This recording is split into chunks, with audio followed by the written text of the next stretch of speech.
ಜನವರಿ 30, 1948ರಂದು ನಾಥೂರಾಮ್ ಗೋಡ್ಸೆ ಗಾಂಧೀಜಿಯವರನ್ನ ಗುಂಡಿಕ್ಕಿ ಕೊಲ್ತಾರೆ. Brother, Papu is already late for prayers.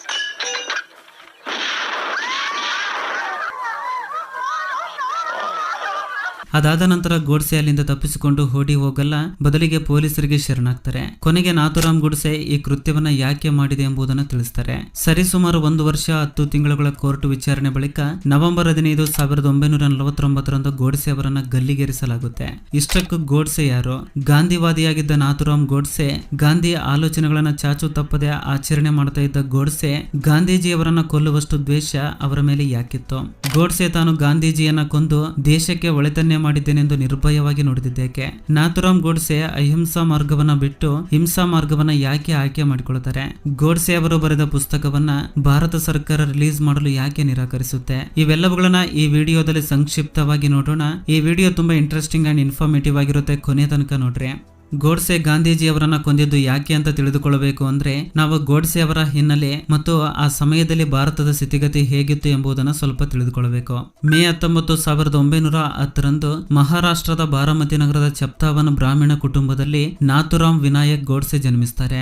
ಇವರ ಅಸಲಿ ಹೆಸರು ರಾಮಚಂದ್ರ ವಿನಾಯಕ್ ಗೋಡ್ಸೆ. ಚಿಕ್ಕಂದಿನಿಂದಲೇ ಅವರು ರಾಷ್ಟ್ರೀಯತಾವಾದಿ ಸಿದ್ಧಾಂತಗಳಿಂದ ತುಂಬಾನೇ ಪ್ರೇರೇಪಿತರಾಗಿದ್ರು. ಇದರಿಂದ ಅವರು ಹೈಸ್ಕೂಲಲ್ಲಿ ತಮ್ಮ ವಿದ್ಯಾಭ್ಯಾಸವನ್ನ ಬಿಟ್ಟು ರಾಷ್ಟ್ರೀಯ ಸ್ವಯಂ ಸೇವಕ ಸಂಘ ಅಂದ್ರೆ RSS ಗೆ ಸೇರಿಕೊಳ್ತಾರೆ. ಗೋಡ್ಸೆ ಸಾವರ್ಕರ್ ಮತ್ತು ಮಹಾತ್ಮ ಗಾಂಧೀಜಿ ಅವರ ವಿಚಾರಗಳಿಂದ ತುಂಬಾನೇ ಪ್ರೇರಿತರಾಗಿದ್ರು. ಅವರಿಗೆ ಭಾರತದಲ್ಲಿ ಜಾತ್ಯತೀತತೆಯನ್ನು ಕೊನೆಗೊಳಿಸಬೇಕೆಂಬ ಹಂಬಲ ಇತ್ತು. ಹಾಗಾಗಿ ಗೋಡ್ಸೆ ನ್ಯೂಸ್ ಪೇಪರ್ ನಲ್ಲಿ ದಿನಾಲು ಆರ್ಟಿಕಲ್ಸ್ ಗಳನ್ನ ಬರೆಯೋದಕ್ಕೆ ಶುರು ಮಾಡ್ತಾರೆ. ನಂತರ ತಮ್ಮದೇ ಆದ ಹಿಂದೂ ರಾಷ್ಟ್ರ ಎಂಬ ವಾರ್ತಾ ಪತ್ರಿಕೆಯನ್ನ ಮರಾಠಿ ಭಾಷೆಯಲ್ಲಿ ಪ್ರಾರಂಭಿಸ್ತಾರೆ. 1940ರಷ್ಟೊತ್ತಿಗೆ ಇತರೆ ಭಾರತೀಯರಂತೆ ಸ್ವತಂತ್ರ ಭಾರತವನ್ನ ಕಾಣಬೇಕೆಂಬ ಕನಸಿತ್ತು. ಹಾಗಾಗಿ 1942ರಲ್ಲಿ ಬ್ರಿಟಿಷರ ವಿರುದ್ಧ ಸ್ವತಂತ್ರ ಹೋರಾಟಕ್ಕಾಗಿ ಮತ್ತು ಜನರನ್ನ ಒಗ್ಗೂಡಿಸುವ ನಿಟ್ಟಿನಲ್ಲಿ ಹಿಂದೂ ರಾಷ್ಟ್ರದಳ ಎಂಬ ಸಂಘಟನೆಯನ್ನು ಸ್ಥಾಪಿಸುತ್ತಾರೆ. ಗೋಡ್ಸೆ ತಮ್ಮ ಜೀವನದಲ್ಲಿ ಹಿಂದೂ ಜನ, ಹಿಂದೂ ಸಂಸ್ಕೃತಿ, ಹಿಂದೂ ಆಚಾರ ವಿಚಾರಗಳಿಗೆ ತುಂಬಾನೇ ಮಹತ್ವ ಕೊಡ್ತಾ ಇದ್ರು. ಪ್ರಾರಂಭದಲ್ಲಿ ಗೋಡ್ಸೆ ಗಾಂಧೀಜಿಯವರ ಸ್ವತಂತ್ರ ಹೋರಾಟದ ಚಳವಳಿಯನ್ನ ಪೂರ್ಣ ಮನಸ್ಸಿನಿಂದ ಬೆಂಬಲಿಸ್ತಾ ಇದ್ರು. ಆದರೆ ಗಾಂಧೀಜಿಯವರು ಅನುಸರಿಸುತ್ತಿದ್ದ ಅಹಿಂಸಾ ಸಿದ್ಧಾಂತ ಮಾತ್ರ ಗೋಡ್ಸೆ ಅವರಿಗೆ ಅಷ್ಟೊಂದು ಇಷ್ಟ ಆಗ್ತಾ ಇರಲಿಲ್ಲ. ಗಾಂಧೀಜಿ ತಾನು ಅಹಿಂಸಾ ಮಾರ್ಗವನ್ನ ಪಾಲಿಸುವುದಲ್ಲದೆ ಎಲ್ಲಾ ಭಾರತೀಯರು ಅಹಿಂಸಾ ಮಾರ್ಗವನ್ನ ಪಾಲಿಸಬೇಕೆಂದಿದ್ದು ಗೋಡ್ಸೆ ಅವರಿಗೆ ಸರಿ ಕಾಣಲಿಲ್ಲ. ಗೋಡ್ಸೆ ಅವರ ಪ್ರಕಾರ ಅಹಿಂಸೆ ಎನ್ನುವುದು ಕೇವಲ ಪುಸ್ತಕದ ಬದನೆಕಾಯಿ ಮಾತ್ರ ಹೊರತು ನಿಜ ಜೀವನದಲ್ಲಿ, ಅದರಲ್ಲೂ ಕಲಿಯುಗದಲ್ಲಿ ಅದನ್ನ ಅಳವಡಿಸೋದು ತುಂಬಾ ಕಷ್ಟ. ಯಾರಾದ್ರೂ ಹೊರಗಿನವರು ಬಂದು ನಮ್ಮ ಮನೆಯವರ ಮೇಲೆ ಕೈ ಮಾಡಿದ್ರೆ ನಾವು ಅಹಿಂಸೆ ಅಂತ ಧರಣಿಗೆ ಕೂಡಲ್ಲ. ನಮ್ಮ ಮನೆಯವರ ಮೇಲೆ ಕೈ ಎತ್ತಿದ್ದಕ್ಕೆ ಅವನಿಗೆ 2 ಬಾರಿಸ್ತೀವಿ. ಬ್ರಿಟಿಷರು ಹೊರಗಿನವರು, ಅವರು ನಮ್ಮ ಊರಿಗೆ ಬಂದು ನಮ್ಮ ಮೇಲೆ ದಬ್ಬಾಳಿಕೆ ಮಾಡುವಾಗ ನಾವು ಭಾರತೀಯರಿಗೆ ಅಹಿಂಸೆ ಎಂದು ಕೂರಬೇಕು? ಅಷ್ಟೇ ಯಾಕೆ ರಾಮಾಯಣದಲ್ಲಿ ರಾವಣ ಸೀತೆಯನ್ನ ಅಪಹರಿಸಿಕೊಂಡು ಹೋದಾಗ ಶ್ರೀರಾಮ ಸೀತೆಯನ್ನ ಕರೆತರಲು ಅಹಿಂಸಾ ಮಾರ್ಗವನ್ನ ಹಿಡಿದರೋ ಅಥವಾ ಲಂಕೆಗೆ ಸೈನ್ಯ ಸಮೇತ ಹೋಗಿ ಯುದ್ಧ ಮಾಡಿದರೋ? ಮಹಾಭಾರತದಲ್ಲಿ ಶ್ರೀಕೃಷ್ಣ ಕೌರವರ ವಿರುದ್ಧ ಗೆಲುವು ಸಾಧಿಸಲು ಪಾಂಡವರಿಗೆ ಅಹಿಂಸೆ ಮಾರ್ಗವನ್ನ ಅನುಸರಿಸಲು ಹೇಳಿದ್ರು ಅಥವಾ ಯುದ್ಧ ಮಾಡಲು ಹೇಳಿದ್ರು? ನಮ್ಮ ಧರ್ಮ ಗ್ರಂಥಗಳೇ ಹೇಳ್ತವೆ, ನಮಗೆ ಅನ್ಯಾಯವಾದಾಗ ನ್ಯಾಯದ ವಿರುದ್ಧ ಹೋರಾಡಿ ಎಂದು ಹೇಳುವಾಗ ಗಾಂಧೀಜಿಯವರು ಅಹಿಂಸೆ ಎಂದು ಹೇಳಿ ಶ್ರೀರಾಮ ಮತ್ತು ಶ್ರೀಕೃಷ್ಣ ಕಲಿಸಿದ್ದ ಪಾಠಗಳ ವಿರುದ್ಧ ಜನರಿಗೆ ಬೋಧನೆಗಳನ್ನ ನೀಡುತ್ತಾ ಇದ್ದಾರೆ. ಇದರಿಂದ ದೇಶದ ಜನರನ್ನ ಅಂಧಕಾರಕ್ಕೆ ತಳ್ತಾ ಇದ್ದಾರೆ ಅಂತ ಗೋಡ್ಸೆ ಗಾಂಧೀಜಿಯನ್ನ ದೂರ್ತಾರೆ. ಇನ್ನು ಬಾಲಗಂಗಾಧರ ತಿಲಕ್ ಅವರ ಸಾವಿನ ಬಳಿಕ ನ್ಯಾಷನಲ್ ಕಾಂಗ್ರೆಸ್ ಮೇಲೆ ಗಾಂಧೀಜಿ ಅವರ ಪ್ರಭಾವ ತುಂಬಾ ಹೆಚ್ಚಾಗಿತ್ತು. ತಾನು ಹೇಳಿದ್ದೇ ಸರಿ, ತಾನು ಹೇಳಿದ್ದೇ ಆಗ್ಬೇಕು, ತಾನು ಹೇಳಿದ್ದು ಒಂದು ವೇಳೆ ಕಾಂಗ್ರೆಸ್ ನಾಯಕರು ಕೇಳದಿದ್ರೆ ಅವರು ಧರಣಿಗೆ ಕುಂತ್ಕೊಳ್ತಾ ಇದ್ರು ಮತ್ತು ತಮಗೆ ಬೇಕಾಗಿದ್ದನ್ನ ಕಾಂಗ್ರೆಸ್ ನಾಯಕರುಗಳಿಂದ ಮಾಡಿಸ್ತಾ ಇದ್ರು. ಸುಭಾಷ್ ಚಂದ್ರ ಬೋಸ್ ರವರು ಕಾಂಗ್ರೆಸ್ ನಾಯಕತ್ವದ ಚುನಾವಣೆಗೆ ಸ್ಪರ್ಧಿಸಿದಾಗ ಬೋಸ್ ರವರು ಈ ಚುನಾವಣೆಯನ್ನ ಗೆಲ್ಲಬಾರದು ಅಂತ ಗಾಂಧೀಜಿ ಅವರು ಸಾಕಷ್ಟು ಪ್ರಯತ್ನವನ್ನ ಪಟ್ಟಿದ್ರು. ಯಾಕೆಂದ್ರೆ ಸುಭಾಷ್ ಚಂದ್ರ ಬೋಸ್ ರವರು ಗಾಂಧೀಜಿ ಅಹಿಂಸಾ ಧೋರಣೆಯನ್ನ ಬೆಂಬಲಿಸ್ತಾ ಇರಲಿಲ್ಲ. ಹಾಗಾಗಿ ಬೋಸ್ ರವರು ಕಾಂಗ್ರೆಸ್ ಅಧ್ಯಕ್ಷರಾದ್ರೆ ಕಾಂಗ್ರೆಸ್ ತನ್ನ ಮಾತನ್ನ ಕೇಳಲ್ಲ ಅಂತ ಗಾಂಧೀಜಿಗೆ ಚೆನ್ನಾಗಿ ಗೊತ್ತಿತ್ತು. ಸುಭಾಷ್ ಚಂದ್ರ ಬೋಸ್ ರವರು ಕಾಂಗ್ರೆಸ್ ನಾಯಕತ್ವದ ಚುನಾವಣೆಯನ್ನ ಗೆದ್ದಾಗ ಗಾಂಧೀಜಿ ಇದು ತನಗಾದ ಸೋಲು ಎಂದು ಹೇಳಿಕೊಂಡಿದ್ರು. ಗಾಂಧೀಜಿ ಮತ್ತು ಬೋಸ್ ರವರ ನಡುವೆ ಮುಂದುವರೆದ ಭಿನ್ನಾಭಿಪ್ರಾಯಗಳಿಂದ ಬೋಸ್ ರವರು ಕೊನೆಗೆ ಕಾಂಗ್ರೆಸ್ ನಾಯಕತ್ವದಿಂದ ರಾಜೀನಾಮೆಯನ್ನು ನೀಡುತ್ತಾರೆ. ಹೀಗೆ ಗಾಂಧೀಜಿ ತಾನು ಹೇಳಿದ್ದನ್ನ ಕಾಂಗ್ರೆಸ್ ನಾಯಕರುಗಳಿಂದ ಮಾಡಿಸೋದನ್ನ ಗೋಡ್ಸೆ ಸಾಕಷ್ಟು ಬಾರಿ ನೋಡಿದ್ರು. ಗಾಂಧೀಜಿಯ ಕೆಲವು ಮುಸ್ಲಿಂ ಪರ ಧೋರಣೆಗಳು ಮತ್ತು ತಾನು ಹೇಳಿದ್ದನ್ನೇ ಮಾಡಬೇಕು ಎಂಬ ಹಠ, ಇವೆರಡರಿಂದ ನಾಥೂರಾಮ್ ಗೋಡ್ಸೆ ಗಾಂಧೀಜಿಯವರನ್ನ ದ್ವೇಷಿಸುವುದಕ್ಕೆ ಪ್ರಾರಂಭಿಸ್ತಾರೆ ಮತ್ತು ಗಾಂಧೀಜಿಯನ್ನ ಕೊಲ್ಲಬೇಕು ಅಂತ 1944ರಲ್ಲಿ ಪ್ರಯತ್ನವನ್ನ ಪಡ್ತಾರೆ. ಆದ್ರೆ ಆಗ ಅವರ ಪ್ರಯತ್ನ ವಿಫಲವಾಗುತ್ತೆ. ಮುಂದೆ ದೇಶಕ್ಕೆ ಸ್ವತಂತ್ರ ಸಿಗೋ ಸಮಯ ಹತ್ರ ಬರ್ತಾ ಇದ್ದಾಗ ದೇಶದ ವಿಭಜನೆ ಸಮಯದಲ್ಲಿ ಗಾಂಧೀಜಿಯ ನಿಲುವಿನಿಂದ ಗೋಡ್ಸೆಗೆ ಗಾಂಧೀಜಿ ಮೇಲೆ ಕೋಪ ಹೆಚ್ಚಾಗುವಂತೆ ಮಾಡುತ್ತೆ. 1945ರಲ್ಲಿ ಧರ್ಮದ ಆಧಾರದ ಮೇಲೆ 2 ದೇಶಗಳನ್ನಾಗಿ ಮಾಡಬೇಕೆಂದಾಗ ಗಾಂಧೀಜಿ ತಾನು ದೇಶವನ್ನ ಒಡೆಯಲು ಬಿಡೋದಿಲ್ಲ, ದೇಶ ವಿಭಜನೆ ಆದ್ರೆ ನೀವು ನನ್ನ ಶವದ ಮೇಲಿಂದ ಹಾದು ಹೋಗಬೇಕಾಗುತ್ತೆ ಎಂದು ತೀಕ್ಷ್ಣವಾಗಿ ನುಡಿದಿದ್ರು. ಇದು ಒಳ್ಳೆಯ ವಿಚಾರವೇ, ಆದ್ರೆ ಆಮೇಲೆ ಆಗಿದ್ದೇ ಬೇರೆ. ಆಗಸ್ಟ್ 16, 1946ರಂದು ಜಿನ್ನಾ ನೇತೃತ್ವದ Muslim league direct action day ಎಂದು ಘೋಷಿಸುತ್ತೆ. ಧರ್ಮದ ಮೇಲೆ 2 ದೇಶಗಳು ಬೇಕೆಂಬ ಹೋರಾಟದಡಿಯಲ್ಲಿ ದೇಶದೆಲ್ಲೆಡೆ ಹಿಂಸಾಚಾರ ಪ್ರಾರಂಭವಾಗುತ್ತೆ. ಹಿಂದೂ ಹಾಗೂ ಮುಸ್ಲಿಂ ಸಮುದಾಯದ ನಡುವೆ ದಂಗೆಗಳು ಪ್ರಾರಂಭವಾಗುತ್ತೆ. ಮೊಹಮ್ಮದ್ ಅಲಿ ಜಿನ್ನಾ ನೇತೃತ್ವದ ಮುಸ್ಲಿಂ ಲೀಗ್ ಮತ್ತು ಅದರ ಪ್ರೈವೇಟ್ ಆರ್ಮಿ ತುಂಬಾ ಹಿಂದೂಗಳನ್ನ ಕೊಲ್ತಾರೆ, ಮಹಿಳೆಯರ ಮೇಲೆ ಬಲಾತ್ಕಾರವನ್ನ ಮಾಡ್ತಾರೆ. ಢಾಕಾ ಹಾಗೂ ಕರಾಚಿಯಲ್ಲಿ ಹಿಂದೂ ಜನರ ಮಾರಣ ಹೋಮವಾಗುತ್ತೆ. ಇಡೀ ದೇಶಕ್ಕೆ ಅಹಿಂಸಾ ಪಾಠವನ್ನ ಕಲಿಸ್ತಿದ್ದ ಗಾಂಧೀಜಿ ಜಿನ್ನಾ ಮತ್ತು ಅವರ ಸಂಗಡಿಗರಿಗೆ ಅಹಿಂಸಾ ಮಾರ್ಗವನ್ನ ಪಾಲಿಸುವುದರ ಬಗ್ಗೆ ಏನು ಹೇಳೋದಿಲ್ಲ. ಹೇಳಿದ್ರು ಅವರು ಕೇಳ್ತಾ ಇರಲಿಲ್ಲ. ಗಾಂಧೀಜಿ ಅವರ ಅಹಿಂಸಾ ಪಾಠವನ್ನ ಜಿನ್ನಾ ಹಾಗೂ ಅವರ ಆರ್ಮಿ ಕಾಲಿನ ಚಪ್ಪಲಿಯಂತೆ ನೋಡ್ತಾ ಇತ್ತು.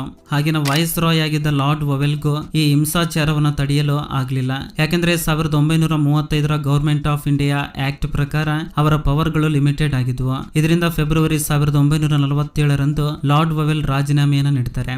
ಗೋಡ್ಸೆ ಅವರ ಪ್ರಕಾರ ಆ ಸಮಯದಲ್ಲಿ Gandhiji was a most powerful person. Gandhiji ಹೇಳಿದ್ದನ್ನ ಎಲ್ಲರೂ ಕೇಳ್ತಿದ್ರು, ಕೇಳದಿದ್ರೆ ಅವರು ಕೇಳೋ ಹಾಗೆ ಮಾಡೋ ತಾಕತ್ತು ಗಾಂಧೀಜಿಗೆ ಇತ್ತು. ನಾಯಕರ ಮನವೊಲಿಸೋ ಕೆಲಸಗಳನ್ನ ಈ ಮುಂಚೆ ಸುಮಾರು ಬಾರಿ ಮಾಡಿದ್ರು. ಹೀಗಿರುವಾಗ ಭಾರತದ ವಿಭಜನೆಯ ಸಮಯದಲ್ಲಿ ಗಾಂಧೀಜಿ ಜಿನ್ನಾ ಮನಸ್ಸನ್ನ ಯಾಕೆ ಬದಲಾಯಿಸಲಿಲ್ಲ? ದೇಶದ ವಿಭಜನೆ ತನ್ನ ಸಾವಿನ ನಂತರವೇ ಅಂದಿದ ಗಾಂಧೀಜಿ ತಾನು ಬದುಕಿರುವಾಗಲೇ ದೇಶ ನುಚ್ಚು ನೂರಾಗಲು ಹೇಗೆ ಅವಕಾಶ ನೀಡಿದ್ರು? ದೇಶ ವಿಭಜನೆ ಬಳಿಕ ಆ ಕಡೆಯಿಂದ ಈ ಕಡೆ, ಈ ಕಡೆಯಿಂದ ಆ ಕಡೆ ಹಿಂದೂಗಳು ಹೋಗಿ ಮನೆ ಮಠ ಕಳೆದುಕೊಂಡು ಎಷ್ಟೋ ಜನ ಹಿಂದೂಗಳು ಮುಸ್ಲಿಮರ ಬಲಾತ್ಕಾರಕ್ಕೆ ಒಳಗಾಗಿ ಪ್ರಾಣ ಕಳೆದುಕೊಂಡ್ರಲ್ಲ, ಇದಕ್ಕೆಲ್ಲದಕ್ಕೂ ಯಾರು ಹೊಣೆ? ಇಷ್ಟೆಲ್ಲ ಜನರ ಸಾವಿಗೆ ಗಾಂಧೀಜಿಯೇ ಕಾರಣ ಎಂದು ಗೋಡ್ಸೆ ಗಾಂಧೀಜಿಯ ವಿರುದ್ಧ ನೀಡಿದ ಅತಿ ದೊಡ್ಡ ದೂರಾಗಿತ್ತು. ಹಾಗಾಗಿ ಗೋಡ್ಸೆ ಗಾಂಧೀಜಿಯನ್ನ ಮಾಸ್ ಮರ್ಡರರ್ ಎಂದು ಕರೆದರು.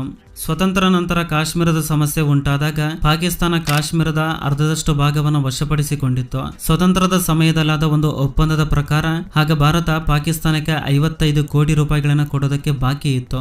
ಆಗ ಸರ್ದಾರ್ ವಲ್ಲಭಾಯಿ ಪಟೇಲರು ಪಾಕಿಸ್ತಾನ ಕಾಶ್ಮೀರದಿಂದ ಹಿಂದೆ ಹೋದ್ರೆ ಮಾತ್ರ ಹಣ ಕೊಡಲಾಗುವುದು ಎಂದು ಹೇಳಿದ್ರು. ಏಕೆಂದ್ರೆ ಆ ಸಮಯದಲ್ಲಿ ಪಾಕಿಸ್ತಾನದವರಿಗೆ ಹಣವನ್ನ ಕೊಟ್ರೆ ಆ ಹಣವನ್ನ ಮಿಲಿಟರಿಯಲ್ಲಿ ಬಳಸಿ ನಮ್ಮ ದೇಶದ ಮೇಲೆ ದಾಳಿ ಮಾಡ್ತಾರೆ ಎಂಬುದು ಅವರ ಅಭಿಪ್ರಾಯವಾಗಿತ್ತು. ಅಂಡ್ ಈ ವಾಸ್ ಅಬ್ಸಲ್ಯೂಟ್ಲಿ ಕರೆಕ್ಟ್. ಕಾಶ್ಮೀರದಲ್ಲಿ ಜಿನ್ನಾನ ಮುಸ್ಲಿಂ ಆರ್ಮಿ ಬಂದು ಜನರ ಮೇಲೆ ಮಾಡಿದ ಕೃತ್ಯಗಳನ್ನ ಈ ವಿಡಿಯೋದಲ್ಲಿ ವಿವರವಾಗಿ ಹೇಳೋದಕ್ಕೆ ಆಗೋದಿಲ್ಲ. ಆದ್ರೆ ಆ ಸಮಯದಲ್ಲಿ ಹಿಂದೂಗಳ ಮೇಲೆ ನಡೆದ ಕ್ರೂರ ದಬ್ಬಾಳಿಕೆಯ ಬಗ್ಗೆ ತಿಳಿದುಕೊಳ್ಳಬೇಕಂದ್ರೆ ದ ಕಾಶ್ಮೀರ್ ಫೈಲ್ಸ್ ಚಿತ್ರವನ್ನ ನೋಡ್ರಿ. ಆದ್ರೆ ಆ ಸಮಯದಲ್ಲೂ ಕೂಡ ಗಾಂಧೀಜಿ ಮಧ್ಯ ಪ್ರವೇಶಿಸಿ ಒಪ್ಪಂದದ ಪ್ರಕಾರ ಭಾರತ ಪಾಕಿಸ್ತಾನಕ್ಕೆ ಹಣವನ್ನ ಕೊಡ್ಲೇಬೇಕು ಅಂತ ಭಾರತ ಸರ್ಕಾರಕ್ಕೆ ಒತ್ತಾಯಿಸಲು ಪ್ರಾರಂಭಿಸಿದ್ರು. ಆದ್ರೆ ಭಾರತೀಯ ನಾಯಕರು ಗಾಂಧೀಜಿಯ ಈ ಒತ್ತಾಯಕ್ಕೆ ಮಣಿಯದಿದ್ದಾಗ ಗಾಂಧೀಜಿ ತನ್ನ ನೆಚ್ಚಿನ ಮತ್ತು ಮಾರಕ ಅಸ್ತ್ರವನ್ನ ಪ್ರಯೋಗಿಸಿದ್ರು. ಅದೇ ಉಪವಾಸ ಸತ್ಯಾಗ್ರಹ. 79 ವರ್ಷದ ಮುದುಕನಾಗಿದ್ದ ಗಾಂಧೀಜಿ ಪಟ್ಟು ಹಿಡಿದು ತಾನು ಸತ್ರು ಪರವಾಗಿಲ್ಲ ಎಂದು ಪಾಕಿಸ್ತಾನಕ್ಕೆ ನೆರವು ಮಾಡಿದ್ದ ಹಣವನ್ನ ಕೊಡ್ಲೇಬೇಕು ಅಂತ ಉಪವಾಸ ಸತ್ಯಾಗ್ರಹವನ್ನ ಮಾಡ್ತಾರೆ. ಗಾಂಧೀಜಿ ಆರೋಗ್ಯದ ಕಡೆಗೆ ಗಮನಿಸಿ ಭಾರತೀಯ ನಾಯಕರುಗಳು ಮಣಿದು ಪಾಕಿಸ್ತಾನಕ್ಕೆ ಹಣವನ್ನ ಕೊಟ್ಟಿದ್ದನ್ನ ನೋಡಿ ಗೋಡ್ಸೆ ಇನ್ನು ಈ ವ್ಯಕ್ತಿ ಬದುಕಿರಬಾರದು ಎಂದು ನಿಶ್ಚಯಿಸ್ತಾರೆ. ಗಾಂಧೀಜಿ ಬದುಕಿರೋ ತನಕ ಭಾರತ ಸರ್ಕಾರ ಪ್ರಾಕ್ಟಿಕಲ್ ಆಗಿ ಸ್ವಂತ ನಿರ್ಧಾರಗಳನ್ನು ತೆಗೆದುಕೊಳ್ಳೋದಿಲ್ಲ.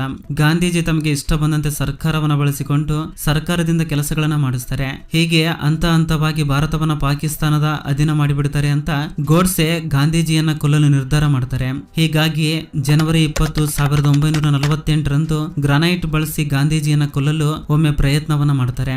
ಆದ್ರೆ ಆ ಪ್ರಯತ್ನ ವಿಫಲವಾಗುತ್ತೆ.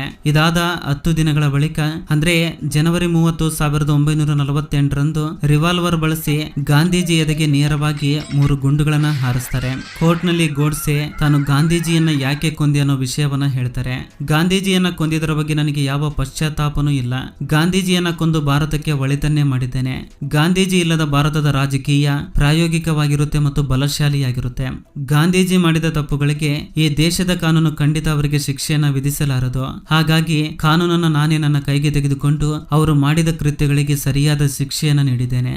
ನಿಮ್ಮೆಲ್ಲರ ಕಣ್ಣಲ್ಲಿ ನಾನೊಬ್ಬ ಆರೋಪಿ ಕೊಲೆಗಾರ. ನಾನು ಮಾಡಿದ ಕೆಲಸಕ್ಕೆ ನನಗೆ ಶಿಕ್ಷೆ ಶಿಕ್ಷೆಯಾಗುತ್ತೆ ಅಂತ ಗೊತ್ತು. ನನಗೆ ನೀವು ಯಾವ ಶಿಕ್ಷೆಯನ್ನ ಕೊಟ್ಟರು ನಾನು ಅದನ್ನ ಅನುಭವಿಸುತ್ತೇನೆ. ನನಗೆ ಯಾರೊಬ್ಬರ ದಯೆನೂ ಬೇಕಾಗಿಲ್ಲ. ಪ್ರಾಮಾಣಿಕ ಇತಿಹಾಸಕಾರರು ದೇಶದ ಇತಿಹಾಸವನ್ನ ಬರೆಯುವಾಗ ಖಂಡಿತ ನನ್ನ ಕೆಲಸವನ್ನ ಶ್ಲಾಘಿಸ್ತಾರೆ. ದೇಶದ ಜನರು ಒಂದಲ್ಲ ಒಂದು ದಿನ ನನ್ನನ್ನ ಅರ್ಥ ಮಾಡಿಕೊಳ್ತಾರೆ ಎಂದು ಹೇಳ್ತಾ ಕೋರ್ಟ್ ನಲ್ಲಿ ನಾಥುರಾಮ್ ಗೋಡ್ಸೆ ನಿರ್ಭಯವಾಗಿ ನುಡಿತಾರೆ. ಇನ್ನು ಗೋಡ್ಸೆ ಹೇಳಿದ ಯಾವ ವಿಷಯಗಳು ಸಾರ್ವಜನಿಕರಿಗೆ ತಿಳಿಬಾರದು ಎಂದು ಎಲ್ಲಾ ಮಾಧ್ಯಮದವರ ಮೇಲೆ ಭಾರತ ಸರ್ಕಾರ ನಿರ್ಬಂಧನೆಗಳನ್ನ ಹೇರುತ್ತೆ. ಹಾಗಾಗಿ ತನ್ನ ಈ ವಿಷಯಗಳನ್ನ ಜನರಿಗೆ ತಲುಪಿಸಬೇಕೆಂಬ ಕಾರಣಕ್ಕಾಗಿ ನಾಥುರಾಮ್ ಗೋಡ್ಸೆ ಇವೆಲ್ಲ ವಿಷಯಗಳನ್ನ ಒಂದು ಪುಸ್ತಕದಲ್ಲಿ ಬರೆದಿದ್ದಾರೆ. ಆದ್ರೆ ಆ ಪುಸ್ತಕದ ಬಿಡುಗಡೆಗೆ ಭಾರತ ಸರ್ಕಾರ ಅನುಮತಿಯನ್ನ ನೀಡುವುದಿಲ್ಲ.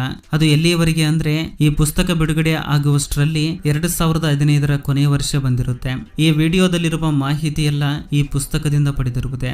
ಇನ್ನು ಹೆಚ್ಚಿನ ಮಾಹಿತಿಯನ್ನ ತಿಳಿದುಕೊಳ್ಳೋದಕ್ಕೆ ವೈ ಐ ಕಿಲ್ಡ್ ಗಾಂಧಿ ಎನ್ನುವ ಈ ಪುಸ್ತಕವನ್ನ ನೀವೆಲ್ಲ ಓದಬಹುದು. ಇದು ಫ್ರೆಂಡ್ಸ್ ಈ ದಿನದ ವಿಡಿಯೋ. ಫ್ರೆಂಡ್ಸ್ ಈ ವಿಡಿಯೋದಿಂದ ಅಟ್ಲೀಸ್ಟ್ 1% ನಾಲೆಜ್ ಆದ್ರೂ ಸಿಕ್ಕಿದ್ರೆ ಈ ವಿಡಿಯೋಗೆ ಒಂದು ಲೈಕ್ ಮಾಡಿ, ನಿಮ್ಮ ಫ್ರೆಂಡ್ಸ್ಗೆ ಶೇರ್ ಮಾಡಿ, ಹಾಗೆ ನಮ್ಮ ಚಾನಲ್ಗೆ ಸಬ್ಸ್ಕ್ರೈಬ್ ಮಾಡಿಕೊಂಡು ಸಪೋರ್ಟ್ ಮಾಡಿ. ಕೊನೆವರೆಗೂ ನೋಡೋದಕ್ಕೆ ಥ್ಯಾಂಕ್ಸ್ ಫಾರ್ ವಾಚಿಂಗ್.